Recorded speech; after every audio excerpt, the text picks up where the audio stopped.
Number 1. London is a city that is riddled with stories of hideous crimes and murders, and some evil acts of hate and brutality have happened within the city limits. Dig down into its soil, and the hideous remains of past crimes often surface. Skeletons and skulls are uncovered surprisingly often when foundations are dug for new buildings, or someone accidentally digs up one of the city's putrid old plague pits. But it's not every day that 39 intact skulls of humans are uncovered all in one place. And it's not often that the skulls come without their bodies attached, that they were at some stage brutally removed or decapitated from the bodies they once belonged to. That's exactly what happened 35 years ago in 1985, when builders who were rebuilding part of the London Guildhall Art Gallery suddenly dug through into something astonishing. What they had found was later confirmed to be the remains of a Roman amphitheater, a kind of stadium that had been built in the Roman city of London, or Londinium, as it was then known, almost 2,000 years before. This oval stadium-like structure turned out to be a mini version of the huge, stunning Colosseum in Rome,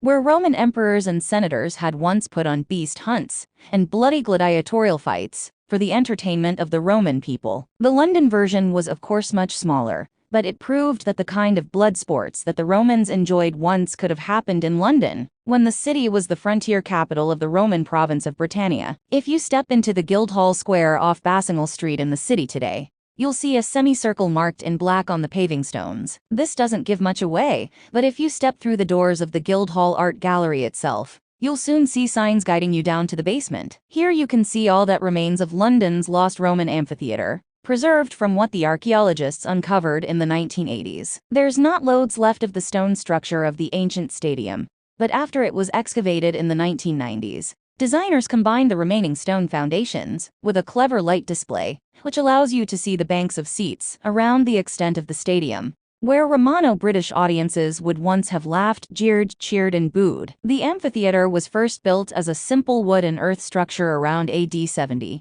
and then rebuilt much more substantially in stone about 120 CE.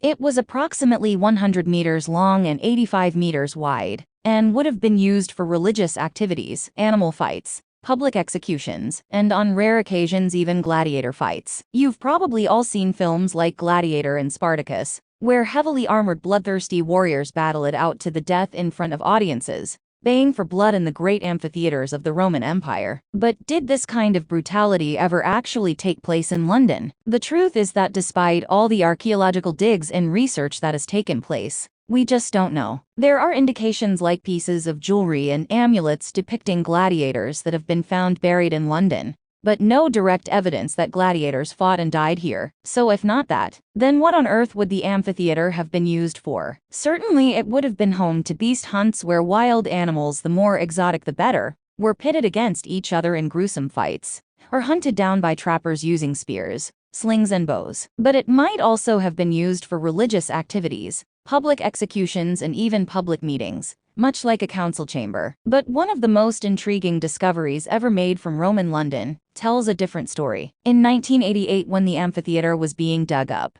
archaeologists made an even more incredible find: 39 well-preserved human skulls buried in the earth nearby. They had hit upon a Roman death pit, an intriguing mystery to say the least. The skulls were found on the banks of upper portion of the Walbrook Valley, inside the old Roman city walls. This valley was where the now hidden Walbrook River, one of London's hidden underground rivers, had once run. The exact spot where they were found is now a Waterstones bookshop at 52 to 63 London Wall. Roman law forbade burying people within the city walls, so the question was, what on earth were such a large number of skulls doing inside the old Roman city? During 2012 and 2013, the skulls were carefully re-examined by Dr. Rebecca Redfern of the Museum of London's Centre for Human Bioarchaeology. She found that some 36 of the skulls were definitely from men, and fairly young men at that, most aged between 18 to 35 years old. The skulls had all been dumped in ditches and pits next to the Walbrook stream between the 1st and 3rd centuries AD. It might have been understandable if this had been a time of great violence in London, but it was actually a time of relative peace, when the city, having recovered from the destruction of the Boudiccan Rebellion, was at its height.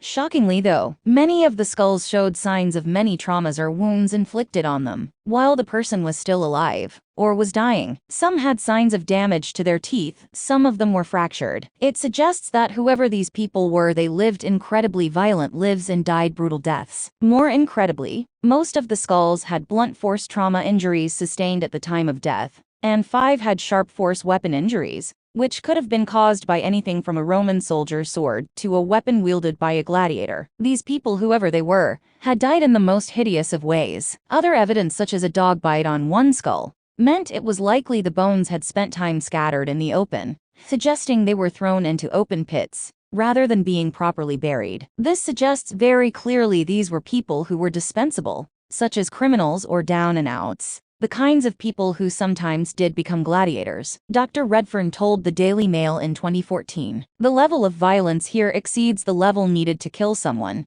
She said the skulls showed evil, multiple blows to the head, alongside healed injuries consistent with a brutal life. "It's utterly amazing. We don't have evidence for this type of thing in Roman London," she added. "We can't know for certain, but it does seem incredibly likely these were the skulls of gladiators who had died after falling in bloody combat in the Roman amphitheater nearby. Spectators may even have decided their fate by giving the famous thumbs up or thumbs down signal, which some believe encouraged the gladiators to deliver the final blow or to leave them alive. The fact that many of the skulls had such severe head wounds and belonged to men mostly in their 20s fits the profile of gladiators perfectly. Gladiators would have lived and trained in a special training schools called a ludus, and would have been looked after and trained by a master known as a lanista, recruited either from slaves, captured prisoners, freemen, or army deserters. Gladiators were trained hard and lived tough lives.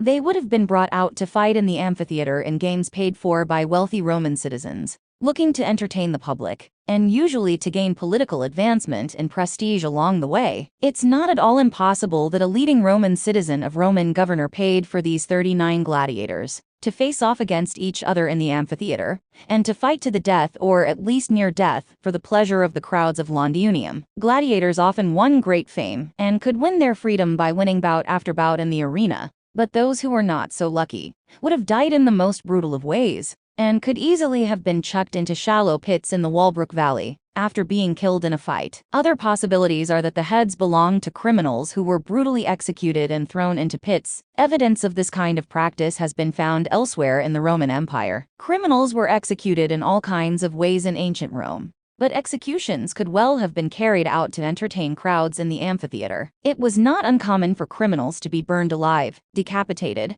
hung, or crucified, and their remains thrown into unmarked pits as happened here. We'll probably never, of course, know what these men did wrong. Could they have been rebels against the Roman state, Christians praying to their God against the will of the pagan Roman emperors, or deserting soldiers? Either way, if they were criminals, they had upset somebody powerful very badly. You've probably heard of the term headhunting. It usually means when someone scouts you for a job because they think you've got the ability to do it. Well, in ancient times, the term had a much more disturbing meaning. It was a practice where Roman soldiers ruthlessly hunted down enemies and then decapitated them, removing their heads to be displayed as trophies.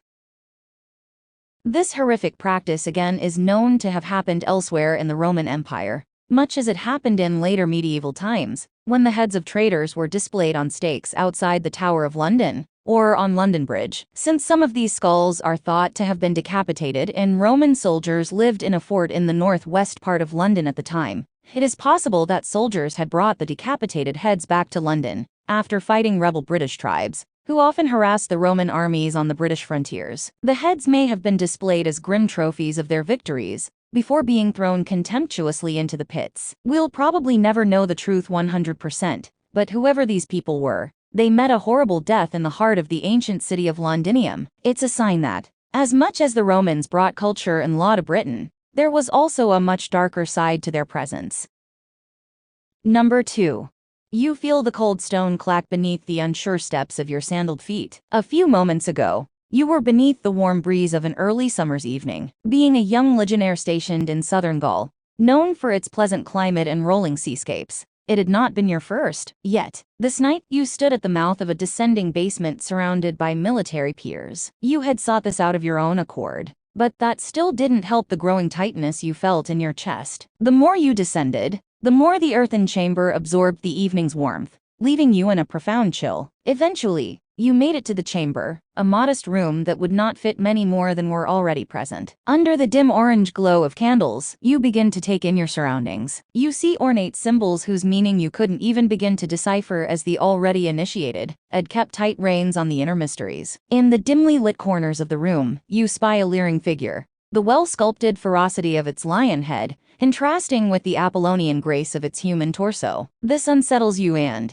in panic, you look up to break eye contact with its visage. You look up and see the ceiling had been painted over with deep blues and faux stars, representative of the heavens above. A subtle sense of peace washes over you when you remember how beautiful the night sky was before your descent. Your attention is drawn to the centerpiece of the chamber, a beautiful fresco of a powerful youth dressed in the fashion of the Easterners, slaying a titanic bull. Representations of animals are present around the dying beast, as are two figures holding tools that you can't seem to make out through the dim lighting. You hear words punctuate the almost oppressive silence of the chamber as your initiation begins, words that have sadly been lost to the sands of time.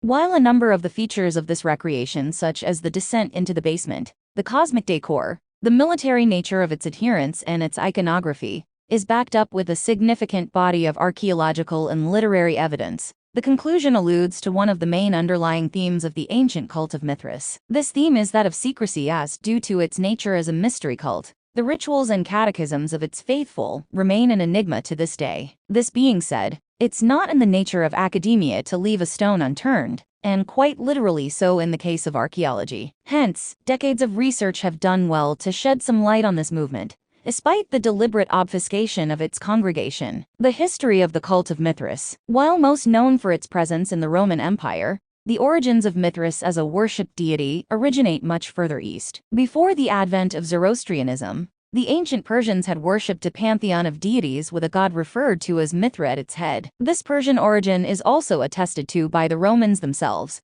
who had occasionally referred to their iteration of the cult as the mysteries of the Persians. Mithra was first and foremost deeply tied to the concept of obligation and oaths, with his invocation indicating the sanctification of a contract between two or more parties. An example of this being referred to in a treaty written in cuneiform between the Hittites and Mitanni, that dates back to the 15th century BCE. That specifically referred to Mithra as a god of oaths. Even further east, the Indian Vedic texts reference the god Mitra, who signified mediation, communication, and good accord between different parties. Taking a more etymological perspective, the Iranian Mithra and its Sanskrit version, Mitra, both seem to come from a common linguistic ancestor in the Indo-Iranian word Mitras, that directly translates to agreement or covenant. Mithra's divine mandate also extended to the sun, with this aspect of the deity being emphasized in the Helleno-Roman interpretation of the god, as well as kings, war, and justice. Moving towards literary evidence, hymns dedicated to the old gods following the rise of Zoroastrianism in ancient Persia, called yashts,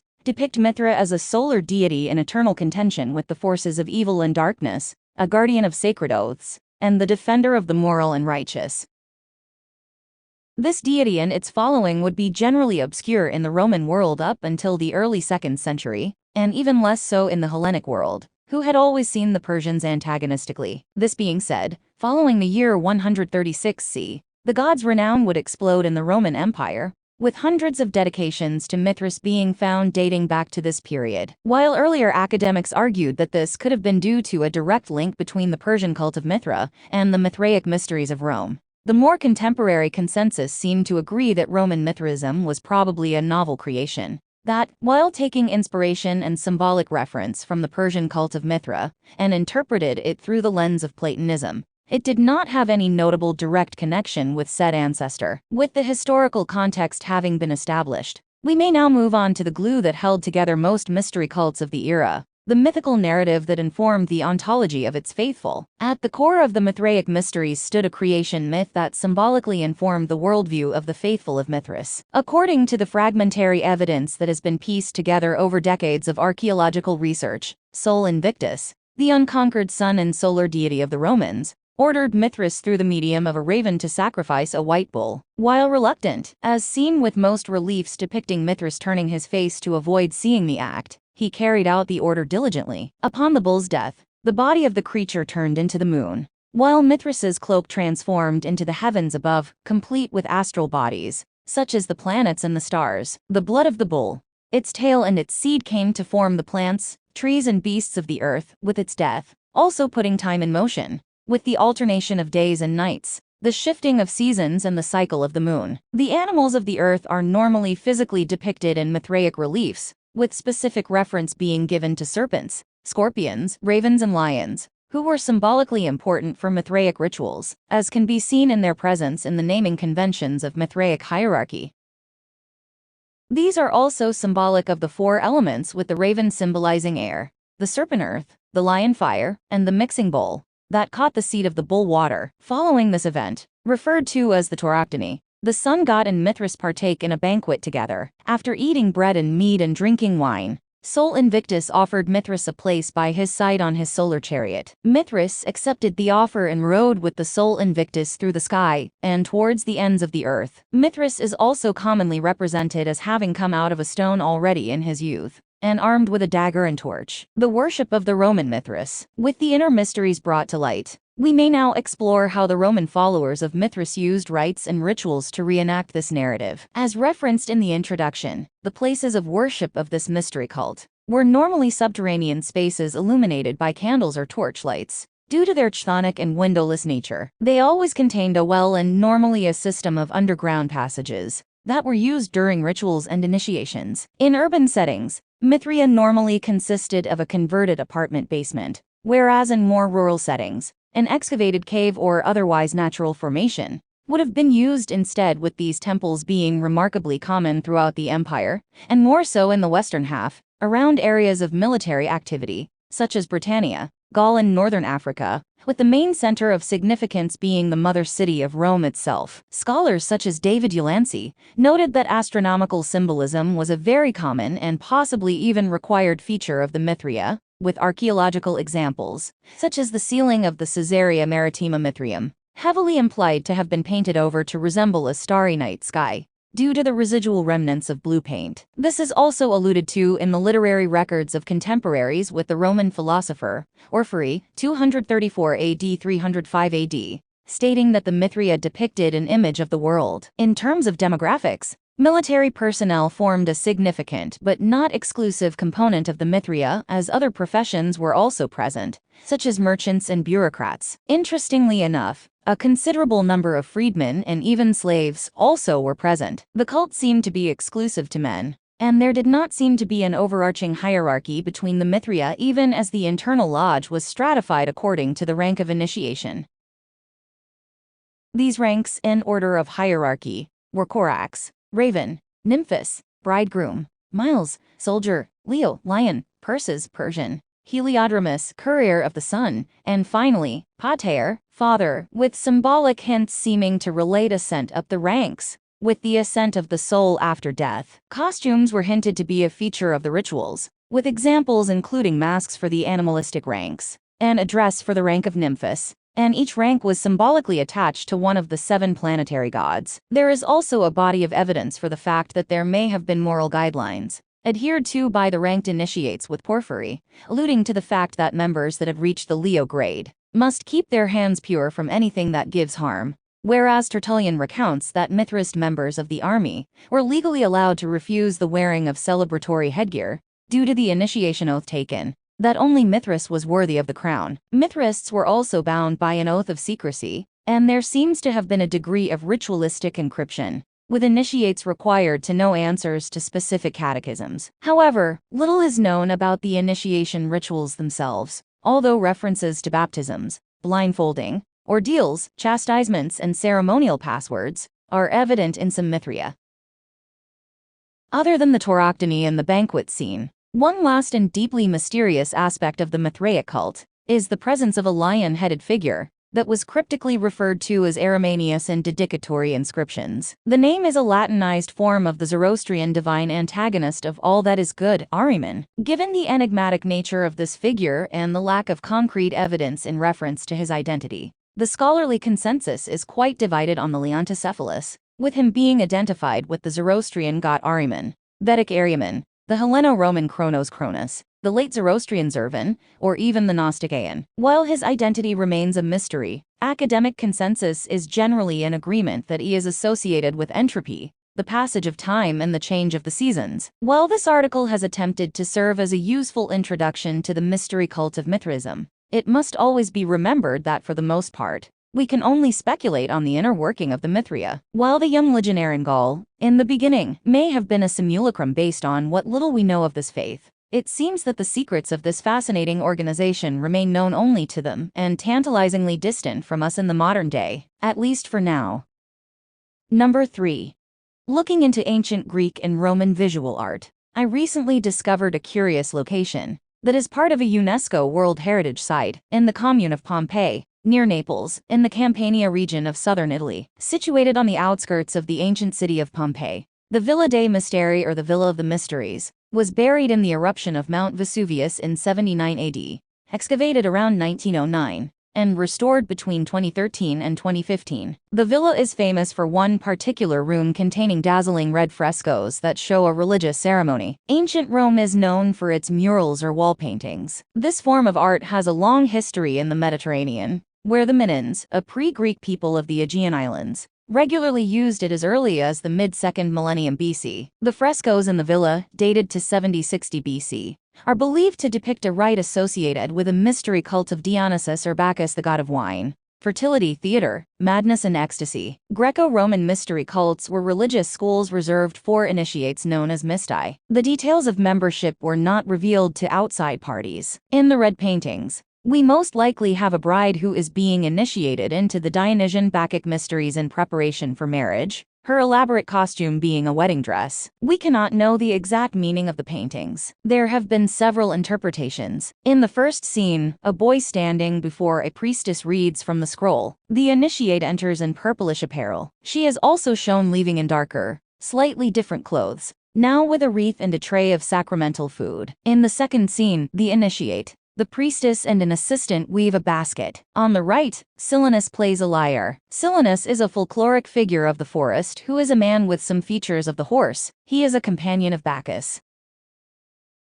In the third scene, two more characters appear. A satyr, drunken, male nature spirit, plays panpipes, and a nymph, minor female nature deity, suckles a goat. The initiate is in a dramatic pose. She is probably in the process of establishing a close connection with nature, leaving the human world to immerse herself more in her animal side. This psychological shift is needed for regeneration and rebirth in ancient rituals. The initiate is absent from the next two scenes, which means she has undergone catabasis, which is a kind of journey or descent, from the country to the coast or down into the underworld. In the fourth scene, Silenus holds a bowl. One satyr looks into that bowl. Another holds a mask resembling Silenus. This is a strange and intriguing tableau. The bowl could be a vessel of divination, giving a vision of the future, possibly of death. Maybe the death of innocence and childhood that the initiate must submit herself to. Next, in a damaged part of the fresco, we can see Dionysus leaning onto his mother Semele. In scene 6, the initiate appears. She is wearing a cap now and has a staff, signs that she has reached a new stage in the initiation ritual. She is reaching for a long object covered with purple cloth, placed in a basket,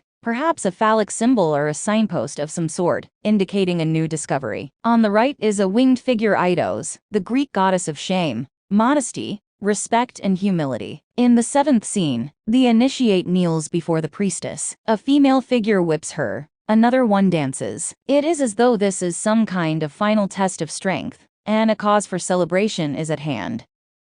8 and 9th scene show completion. The initiate is in new clothes, an assistant behind her. Cupid shows her a mirror. Then, she is enthroned, Cupid again by her side. The logic behind mystery cults is interesting. In a book titled The Greco-Roman World of the New Testament Era, 2009, historian James S. Jeffers writes, "The state religions of the Greeks and Romans proved unsatisfying for some. Those who longed for a sense of salvation, and for a more personal connection with a deity, often looked for them in the mystery religions. The appeal of these frescoes lies in the very fact of their being beyond full comprehension. They attract the viewer with their sense of secrecy. They also engage as they exhibit a timeless human impulse to achieve a kind of maturity, an elevation of the spirit, a connection with the divine in some form." Number 4. It is safe to say that there are secrets to the ancient Roman civilization that even a lifetime of scrutiny will not reveal to us. Yet historians and archaeologists continue their pursuit, discovering ever so often an artifact that is at once perplexing and revealing. One such object is the Roman dodecahedron. The hollow object is a bronze enigma with a decahedral shape of 12 flat pentagonal faces. Its presence in Central Europe reveals nothing of its purpose, but there are a few hypotheses that have been floated since its first discovery more than 300 years ago. The first dodecahedron was discovered in 1739 by a local historian in Aston, Hertfordshire, along the English countryside. In his report to the Society of Antiquaries, he described the object as a piece of mixed metal, or ancient brass, consisting of 12 equal sides. The strange discovery had all antiquarians in a fix, but there was yet more coming their way. Each subsequently discovered object was different in size and built. Most dodecahedron vary between 4 and 11 centimeters in size, and 35 and 580 grams in weight. Each pentagonal surface contains a hole, but the sizes of these holes almost always vary within a single dodecahedron, as well as among various ones. Each of the 5 vertices has a globular knob, tinier than a tennis ball. The object seems more like an interesting dice. By 2016, 116 pieces of dodecahedra were dug up in today's Belgium, Croatia, France, Germany, Great Britain, Hungary, Luxembourg, Netherlands, and Switzerland. The northernmost discovery was made at Hadrian's Wall in northern Britain. The southernmost was at Arles in France. A single sample made of silver was found in Geneva. Interestingly, no dodecahedron exists in Eastern Roman Empire as far as we know. Those found in the western region date back to the 2nd, 3rd, and 4th century AD. The randomness of their locations as well as the lack of written context has perplexed historians further. In 1987, a man named Brian Campbell discovered a dodecahedron in his yard. Others were dug up in Roman military camps, temples, and public baths. Some turned up in theaters and tombs, some among heaps of discarded coins. Many historians found these objects in antique stores as well, which made it difficult to trace their origin. Most were adorned with designs and patterns, but never letters or numbers that could clue us into their use. No mention of the object has been found in Roman texts, and the excavated soil around the objects refuses to reveal the truth as well. Only 2 dodecahedra have been found in controlled scientific excavations. One of these sites was possibly a shop that sold precious metal wares, confirming the probability that the strange object was a precious one. Over 200 historians have proposed more than 50 possible uses of the Roman dodecahedron. A dated assumption is that the object was a weapon akin to a mace. More recently, historians are calling it a measuring device. The argument is explained by imagining a soldier looking at an object a few meters away through the dodecahedron. Supposing that the length of the object fits into the diameter of the peeping circle, what does it tell us about the distance of the object? The dodecahedra mostly pop up in the Gallo-Roman lands where the Roman civilization overlaid the Celtic civilization. In that context, the 12 pentagonal sides can have cosmic relevance. Soothsaying and astrology would have been nearly impossible with the device though, as the knobs would make it impossible to roll them over, and the walls bear no inscriptions to decipher as such. It's possible that they were used for astronomical calculations, with the sun shining through the holes at various times of the day. Dutch researcher Stra Wagemans compared it to the icosahedron, a 20-faced convex polyhedron which served a similar purpose. GMC Wagemans has proven through various estimates that some dodecahedra could be used to determine the best time to plant winter grain in northern Europe. Remnants of wax have been found stuck to various dodecahedra. Could this allude to their use as candlestick holders? Probably not, because the remnants could be the remains of their maker molds. Moreover, a common object such as a candlestick holder ought to be discovered in more common regions such as Italy. But our dodecahedra have remained elusive in most regions of the ancient empire. Other esoteric groups and lobbyists have suggested creative uses for the object, from crocheting to decoration, but none of these hold much fortitude in their arguments. Could it be a toy? It does seem to fit in the popular French cup and ball game, the so-called bilboquet. Number 5. The heart shape, with its rounded top and pointy end, is pretty innocent for a graphic. Lacks the ribald connotations of a lipstick smack or the peach emoji. But when using it to mean I love you, we may be calling back to something slightly more risque. An ancient contraceptive, Silphium, which once grew rampant in the ancient Greek city of Cyrene, in North Africa, was likely a type of giant fennel, with crunchy stalks and small clumps of yellow flowers. From its stem and roots, it emitted a pungent sap that Pliny the Elder called among the most precious gifts presented to us by nature. According to the numismatist TV Buttery, exports of the plant and its resins made Cyrene the richest city on the continent at the time. It was so valuable, in fact, that Cyrenians began printing it on their money. Silver coins from the 6th century BC are imprinted with images of the plant's stalk, a thick column with flowers on top and leaves sticking out, and its seed pods, which look pretty familiar. So what was so great about silphium sap? According to Pliny, it was a kind of cure-all, used to treat everything from chills to fevers to corns. Best of all, he wrote, it is never productive of flatulency. Hippocrates said it could be used as a poultice, or to soothe the stomach. Cooks also used the plant in their recipes, perhaps the same way we use fennel seeds today. It may also have been used as a type of birth control. Anecdotal and medical evidence from classical antiquity tells us that the drug of choice for contraception was silphium, writes the historian John Riddle in Eve's Herbs, A History of Contraception and Abortion in the West. He points to the ancient physician Cyranus, who suggested taking a dose of silphium the size of a chickpea once a month, oath to prevent conception and destroy any already existing. In his poem 7, Catullus wrote that he wants to share as many kisses with his beloved as the number of Libyan sands that lie in silphium-bearing Cyrene. It's not too hard to imagine that he's providing two prescriptions at once here, one for getting busy and one for preventing unintended consequences. Riddle also describes another, more explicit Cyrenian coin. A seated woman has silphium at her feet, while one hand touches the plant, and the other points to her reproductive area. Not everyone buys Riddle's theory about silphium's ancient use. In a 1994 New York Times article, other experts called it an intriguing hypothesis, but went no further, saying there's not quite enough evidence to crown the plant as a common form of ancient birth control. And even if we grant it that status, it's still a bit of a leap from heart-shaped seed of ancient contraceptive plant to enduring symbol of love. There are also plenty of other theories about where the heart shape came from, ranging from a Catholic saint's divine hallucinations to a bat organ description by Aristotle. Today, ancient silphium is likely extinct, which bodes poorly for everyone who may have pledged eternal love via the shape of its seed pod. But there's another plant that was probably used for contraception, the wild carrot, which is still around. If you want to show your Valentine truly undying love, consider drawing a different vegetable this year.